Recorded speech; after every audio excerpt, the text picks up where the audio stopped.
Hey guys, how you doing? This is OV Transport Guy coming to you real quick with another video. So I just want to give you guys a couple of tips when you're doing ride share, personal drive, private drive, in that area of transportation, just in general.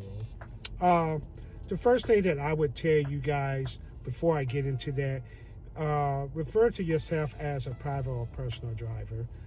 It just sounds more professional, and in a sense, that's your profession. So that's what you want to identify yourself. But and again, it's just one of those things that makes you more of a standard. Ride share, well, I don't mind saying that. To me, I'm so much more than just that because I do more than just ride share. Ride share is more of driver from point A to point B. And yes, that's what we do. But a personal private driver is more partnering up with somebody. You're getting to know them. These are your clients, not just passengers. So the definitions are definitely different. And remember that we're professionals. So we want to use top names that identify what we are and what we do. Okay, so let's get into it. First thing is appearance. Appearance is everything. If I am a client, one of the first things that I'm going to do before I even step in that car is look at not so much what type of vehicle it is, but the cleanliness. Is there mud on it? Is there a lot of dents and bangs on it, stuff like that? And sometimes you have stuff that happens. But if I can count a whole lot of them, or they're pretty obvious, or if it's just really dirty and muddy, window smog, during a clear day, not rainy, ice or storm, there's gonna be some check marks off. Chances are I may ride with you, but that's just gonna give me reasons to misjudge you, based on your vehicle, right? At best, man, at least clean it up. I mean, Jesus, if you can't go to a car wash, get some Windex and a rag. You can't really go wrong with that, right? So the biggest key thing you want to do, exterior. Make sure it's clean. Make sure it's presentable. It doesn't have to be perfect. It doesn't have to be crystal clear, but it should represent you because that vehicle is an extension of you. So that vehicle should have as much ambition as you have, if that makes sense. And on top of that, the next thing is inside. If I step inside that vehicle, if it has an odor, no sir. If there's crumbs on the seat, if there is obvious crumbs or junk on the floorboard, and I'm not talking about, dirt that you get from your shoes, but pretty obvious signs, that's going to be a no-show for me as well. Because I'm thinking about, okay, when was the last time you cleaned your vehicle? Is there, dirt or rust or mud or nail clippings, on your door handles, things like that. And it has to be pretty obvious too, right? To where you identify this vehicle as clean or not. And that's a big giveaway. Most of the time, there's stuff on the seats or there's an odor from what I can gather and tell. So make sure your vehicle is clean interior-wise. And on top of that, what can you do about it if you're not able to go and vacuum your vehicle out right away? A couple of things you can do. Like I said about the exterior, at best, if you're going like the real cheap route because you can't get no wipes for the outside of your body of your vehicle, Windex, like I was saying, window cleaner, bathroom rag, a kitchen rag, keep that with you to wipe your vehicle down if need be, if it comes down to that. Again, this is more of spot checking. Some people are a little bit extreme with it, but you do want to have some sort of wipe, some sort of car outside cleaner, as well as the inside. Because again, I get it. You may not be able to go to the car wash. You may be in a place where that had happened. But appearance is everything. So pay special attention to your vehicle, because you will be misjudged by your vehicle if it's looking like it's, looking rough. And then on the inside, you can get crumbs out. Simple things like a small little baby vacuum cleaner or dustpan. Things like that. Shake your carpet out. Have inside wipes. And most importantly, some type of Lysol in case you have somebody that was in here that was funky. These things are absolutely crucial. Why? Because again, you either will get less tips or no tips, or somebody may even cancel the ride, and get bad ratings. And you don't want your ratings to be bad. Ratings on how you drive can be a bad thing. So let's not get that, right? So we talked about the exterior, the interior. And another thing, too, moving on, when I step in a vehicle, is there room for me to sit at? Are the vehicles, or should I say, the seats, are they so small that part of my butt's hanging off?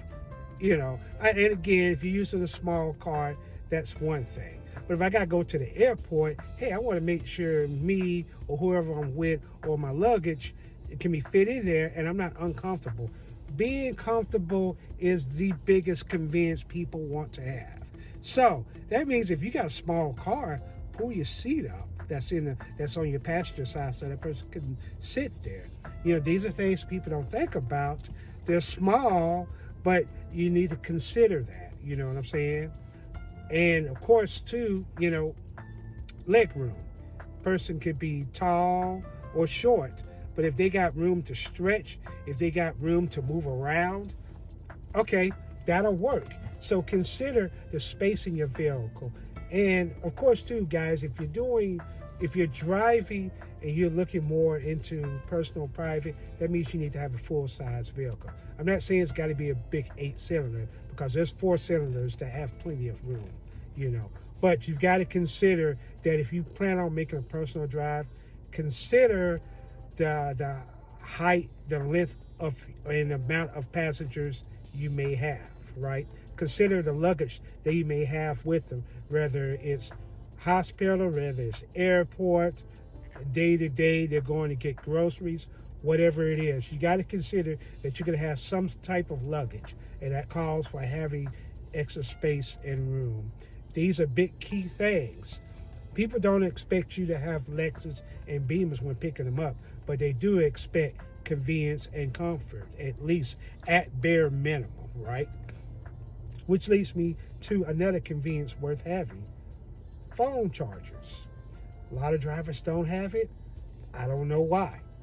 I'm like, dude, listen, if this person that your passenger that you get into, your client get in your vehicle, chances are he may not have a conversation with you. He may want to be left alone. He or she may have a business call, talk with family and friends, or just kill some time scrolling. Well, what if their battery is low and dead? Now what they're going to do? Check mark off on tip. Am I being picky? If I'm a client, then I have to think like the client thinks. I want a phone charger for my phone, right? We make the joke of you can't have it your way, but you should make it to where there ought to be key essential things, at least. Cleanliness of a vehicle, some sort of convenience, you know what I'm saying? In this case, phone chargers, and a universal one at that, because you don't know what type of model phone that they're going to have. So these are key things to have, inexpensive, critical to have and do. And of course, too, when you step in a vehicle, I recommend having music on. I'm not, and I get you want to listen to what you're listening to, things of that nature. But just consider, what if, they're either younger, middle age, or older person? Can I give you a suggestion on type of music that all can agree to?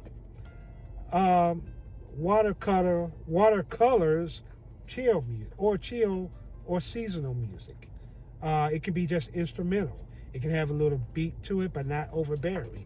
It's not too loud, but it's not too low. It cuts off a lot of the road sound, but at the same time, you guys can have a conversation.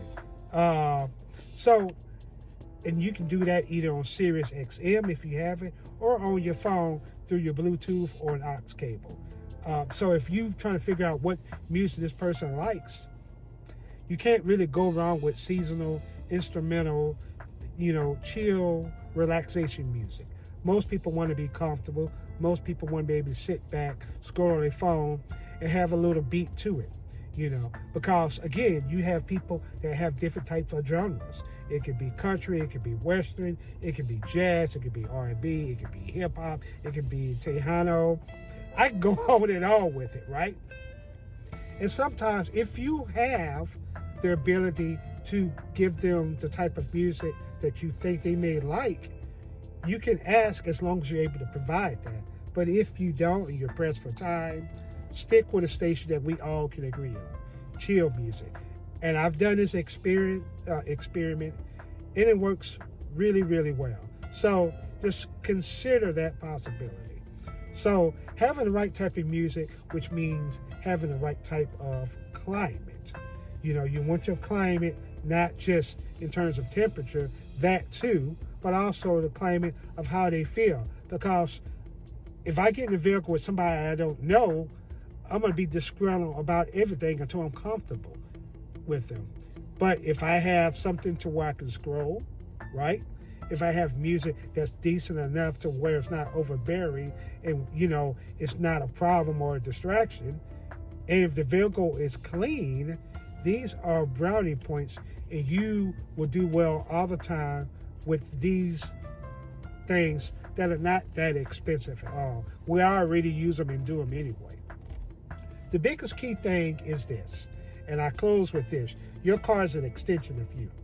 So when you move, your car moves, right? So are you if you're taking care of your car, it's taking care of yourself, because it pays the bills, it gets you where you need to go. So if it's an extension of you, it needs to represent you and your business or your gig work, whatever it is it's doing. So it doesn't have to be top of the line. But I have proven, even with the type of car I have, that it's not a luxury car, but what I've put into it makes it luxury. So this just go to show you, how you do your business with your vehicle, how you respond with it, how your reactions with it can make it worthwhile. So these are things to consider. And just one more thing to throw at you real quick. If somebody wants to talk, most people are not going to chatter too much, but you have some that do talk. What's the harm in listening to them? They may have stuff that totally you don't agree with at all, but a lot of times they may be just talking and venting. They may not ever see you again. In most cases, they probably will not. Let them talk. You'd be surprised. It may be answers you may need. It may just be entertaining. I mean, think about it. You're in your vehicle for an extended period of time by yourself, or people you're driving for are not communicating with you. That little extra talk might do you well. It may pass the time by. Y'all may have something in common. You may not have to agree with them. You may not even know what they're talking about. But you'd be surprised how at least being sociable plays in your favor when you're talking about beefing up your service and making the best service. Because even if you have all these things and your vehicle and you don't have a good social skill at all, check mark off on that. This guy is not too good. So that's it for OV Transport Guy. Giving you guys a few tips, something to think about. Other than that, I will talk to you later. Bye-bye for now.